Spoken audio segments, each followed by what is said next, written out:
get down to business, and that is the media pretty much trying to give excuses for Nafisa Collier, Cheryl Reeve, and this whole damn team with losing this Commissioner Cup. Now, we know the Indiana Fever is way past this game. They don't give a damn. They won. They got their money. The Las Vegas Aces. So they turned the page and moved on. Now, the WNBA media is trying to say that the Indiana Fever was too physical.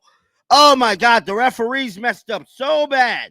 They messed up so bad in this game that it was just too damn. Sports commentators and broadcasting networks have engaged in comprehensive evaluations of the Indiana Fever's triumph in the Commissioner Cup final against the Minnesota Lynx, emphasizing the aggressive style of play and how it influenced the final result. Multiple radio shows and television programs have dissected the tactical components that led to Minnesota's surprising loss, examining both strategic choices and performance failures that surfaced during the title match. The complete dominance displayed by Indiana has sparked thorough examinations of what contributed to the highly regarded Lynx team's downfall.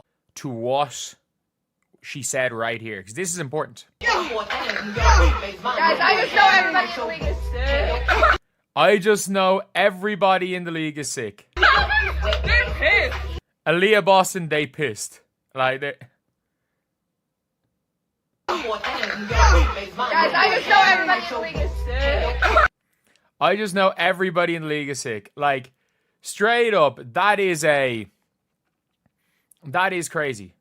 That is...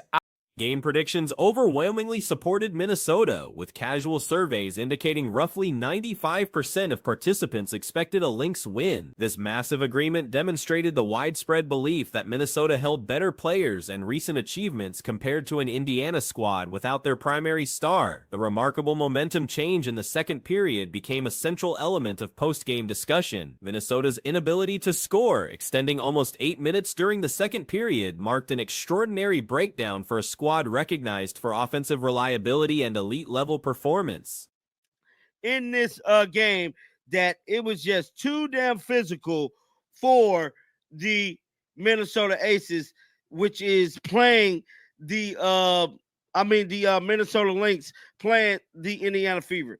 Oh, the referees just let them do all type of stuff. Oh, man, it was just too physical for them. Now, Nafisa Collier was getting fouled. Aaliyah Boston was just doing too much. Now, when the same thing happens to the Indiana Fever, don't nobody say nothing. Oh, this is how it is. All the Indiana Fever fans all. Number analysis showed that Minnesota suffered through a 20-0 scoring deficit when considering halftime changes and early third-period action. This prolonged stretch of offensive failure went completely against the team's core characteristics and seasonal showing. Discussion has focused on the roughness displayed by Indiana's interior players, especially Aaliyah Boston and Natasha Howard. Their forceful defensive style seemed to interrupt Minnesota's normal. That is crazy. That is absolutely crazy. Thing to say. But you know what? You know what? She said it. She said it. And that's, you know what? It's a good thing that she said it there. Because let's be real, Sophie Cunningham went and said it, and people were like, "Oh, Sophie, people aren't scared of you. People aren't scared of Fever." And you know what? At least the Indiana Fever team are going to go and say it. At least they are.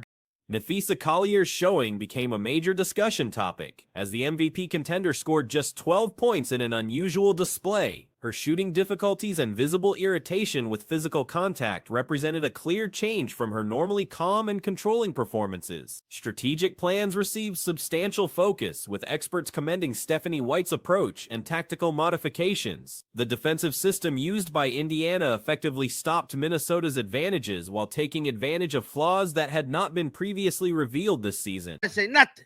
Oh, this is how it is. All the Indiana Fever fans always complaining. Oh, my God, they whiners. Oh, man, they always trying to say the ref. Now, we know the referees is always playing a factor. The referees is always doing something to make this juncture not run smoothly. Well, in this case, I know what Stephanie White's game plan was. Stephanie White's game plan was to go into this damn game and do what other teams do to them back to them. And that, my friends, was the biggest element of surprise. The surprise factor proved essential in Indiana's strategy, as Minnesota seemed unprepared for the amount of physical force and defensive stress applied throughout the game. This tactical benefit enabled the Fever to gain early control and keep dominance despite missing important players. Referee conversations developed as experts argued whether physical play exceeded proper limits or represented valid defensive tactics. The understanding of contact and foul decisions became part of wider discussions about game control and competitive standards. Defensive analysis highlighted Indiana's most thorough performance of the season, with several players helping to restrict Minnesota's scoring chances. The combined defensive effort showed significant growth from earlier showings against top-level competition. Are going to go and say it. At least they are going and saying it. At least they're running with that, by the way. But if you guys don't know, the best thing for the Indiana Fever is that they think everybody hates them. The best thing is that they think everybody hates them. Like, you've got Sid Colson out here. Caitlin, we're still in like 7th place in the standings, but we'll get it up. We're going to get it up. Like, first of all, for the Fever, I'm going to talk about what this means in a video later. Long-range shooting problems affected Minnesota throughout the game, with the team achieving only 25% success from three-point range. This weak outside shooting showing contrasted strongly with their seasonal numbers and typical offensive performance. Ball distribution and offensive rhythm problems increased Minnesota's troubles, as their usually sharp passing and screen-and-roll execution became stagnant and easy to predict. The move away from their proven offensive methods contributed greatly to the scoring struggles. It had to have been for the Minnesota Lynx because they wasn't expecting a physical, gut-wrenching basketball game, and Natasha Howard and Aaliyah Boston put it on them. Well, there is a podcast, there is footage going around of WNBA reporters basically controlling this narrative, trying to say that the Indiana Fever is too physical of a basketball team. Watch this footage, guys. But with that news, Indiana Fever became a complete underdog, and I think personal matchup difficulties emerged as Indiana's defensive plans successfully focused on important Minnesota players, stopping them from finding comfortable offensive flow. The specific focus placed on stopping primary threats worked effectively during important periods. Mental elements seemed to affect Minnesota's performance, with frustration building as physical play and defensive pressure continued. The emotional side of dealing with challenges became clear as the game went on and the gap widened. First of all, for the Fever, I'm going to talk about what this means in a video later. But I think that having the attitude of everybody's against you in sports works. It does. It straight up works. Because if you guys don't know, like, when it comes to this, there's a prime example of a manager and basically a football manager whose whole thing back when they were super successful was they were able to basically get their reserve help from Indiana players like Michaela Timms offered important minutes during key moments, adding to the physical force and defensive pressure placed on Minnesota's star players. These supporting player efforts strengthened the overall team performance. Strategic changes throughout. But with that news, Indiana Fever became a complete underdog, and I think everybody was counting them out. I put a poll, a very low stakes, a poll on my Instagram stories where I'm like, hey guys, this is what's happening. Who's going to win? 95% of the people chose the Lynx, and I think we were all thinking that. And at the beginning of the game, that's what I kind of started off by saying. It looked like that. That was the runner-up last season Lynx, the defense. How many shot clock violations? Shot choices and offensive discipline became troublesome for Minnesota as frustration caused poor decision-making and hurried attempts.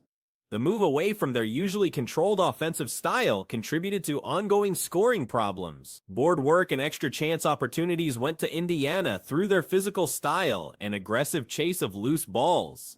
This basic advantage gave additional possessions while reducing Minnesota's offensive chances. Fast break defense and quick score prevention helped Indiana control game speed and stop Minnesota from using their quickness and athletic benefits. The skill to limit easy scoring chances proved important in keeping competitive edge. Basically, get their teams together and have their teams so close together because they knew everybody hated them. This coach would have the most absolute hated, like, teams ever. But the difference was that when you're hated and you know you're hated, it can bring your team together and you can win. And it was Jose Mourinho. So if you guys don't know about Jose Mourinho's Chelsea team, talking and defensive teamwork reached peak levels for Indiana, allowing complex plans and changes that successfully broke up Minnesota's offensive plays. The group defensive effort showed major improvement from earlier seasonal showings. Energy control became a key element as Indiana successfully built and kept advantages while stopping Minnesota from creating sustained offensive runs. The mental side of energy proved as important as tactical performance. Performance under stress showed character differences between the teams, with Indiana rising to meet the challenge while Minnesota struggled to answer difficulties. These competitive traits often decide results in high-stakes competition. How many shot clock violations did the Fever have? It was, Nafisa Collier was getting her jumper. She had the touch, the turnaround shot. And then the worst thing happened was the first quarter ended for the Minnesota Lynx. That was the worst thing, for that buzzer to sound. The second quarter was a completely different story. They went on an 18-0. If you count after halftime, coming back in, it was 20-0 run by the Fever. Past context places this upset among major tournament surprises, especially given the difference in seasonal records and pre-game expectations. The thorough nature of the win adds to its importance within championship competition. Media story changes reflect the unexpected result, with experts adjusting their evaluations of both teams' skills and potential. The win provides new discussion points and storylines for the rest of the season. Player growth and confidence-building benefits appeared for Indiana's roster, especially younger players who gained valuable experience performing under pressure against elite competition. These experiences speed up individual and team development processes. Jose Mourinho. So if you guys don't know about Jose Mourinho's Chelsea team, they played some of the ugliest football ever. Everyone hated them. Absolutely everybody hated Jose Mourinho's Chelsea. Everyone hated Jose Mourinho's Inter Milan. Everyone hated Jose Mourinho's Real Madrid. But the thing is that he was able to to bring the team together. He was able to get the team together on the basis of everybody hates us, so let's let them hate us. Let's let them hate us. It's everyone against us. We don't have any friends in this league. We don't have any friends on other teams. Tactical innovations and defensive plans used by Indiana could affect future game planning across the league. The successful stopping of elite offensive players provides models for other teams facing similar challenges. Competitive balance discussions come from unexpected results like this championship game, showing the potential for any team to achieve success with proper preparation and execution. The result confirms league equality and competitive opportunity. Future effects include changed expectations for both teams moving forward, with Indiana gaining respect as legitimate contenders while Minnesota faces questions about toughness and adaptation skills. Championship experience gives Indiana valuable knowledge about performing in high-pressure situations, potentially the Fever. And the Lynx did not score for almost 8 minutes of that second quarter. That can't happen. That is crazy. And to me, and I wonder if you agree with this, because it's not necessarily that, I think their offensive flow for the Lynx side was a little, I think Courtney Williams was over dribbling sometimes. They weren't as crisp with their passes that they usually. Company validation appears for Indiana's front office decisions and strategic direction, while Minnesota must evaluate their approach to handling physical opposition and difficulties. These results influence future personnel and tactical decisions. The Indiana Fever's Commissioner Cup Championship win has revealed underlying forces within the WNBA concerning team relationships and competitive psychology. Post-game statements from players have offered insight into the company mindset and strategic approach to handling external pressures. Caitlin Clark's comments after the championship celebration indicated awareness of negative feelings toward the Fever organization throughout the league. Her observation that everybody in the league is sick reflected a view that other teams see Indiana's success with frustration and bitterness. We don't have any friends on other teams. Like, we are the team that is being hunted. And it's like, if you are the ones being hunted, you have to give your best every game. And that's why I think that was a big reason why Jose Mourinho as a coach was so successful. He was so successful as a coach because he was able to get his teams like that. And if this Indiana Fever team is out here believing that the rest of the league doesn't like them, the rest of the league are sick, like, that is one of those things where it is a positive for a team. This recognition of hostile relationships represents a major psychological force that could influence team performance and unity moving forward. The awareness of external hostility often serves as a binding asses that they usually are. But I think Fee got really frustrated by the refs. I think the physicality by Aaliyah Boston, by Natasha Howard, really started getting in her head. Now, this is when their conversation take a turn for the left, because now they're finna go on record and pretty much say that, you know, the Indiana Fever was too physical. The referees wasn't calling things right. And ultimately, this is what caused the Minnesota Lynx to look the way that they. The psychological structure of us versus them mentality provides clear identification of opposition while simplifying competitive objectives. Teams operating under this mindset typically show improved communication, sacrifice, and commitment to group goals over individual achievements. Jose Mourinho's coaching approach exemplified this method throughout his career with various European football clubs. His teams consistently achieved success despite widespread criticism and negative media coverage, using external hostility as motivational fuel for championship performances. Where it is a positive for a team. It is a positive for a team that they think other teams hate them. And a lot of people are like, oh, you know, it's probably better teams like you for free agents. No. Rival players want to go to the clubs that are quote unquote hated, that just keep beating their ass. Like if the Indiana Fever, I don't think they're going to win a championship. I don't think they've got the talent level to win a championship.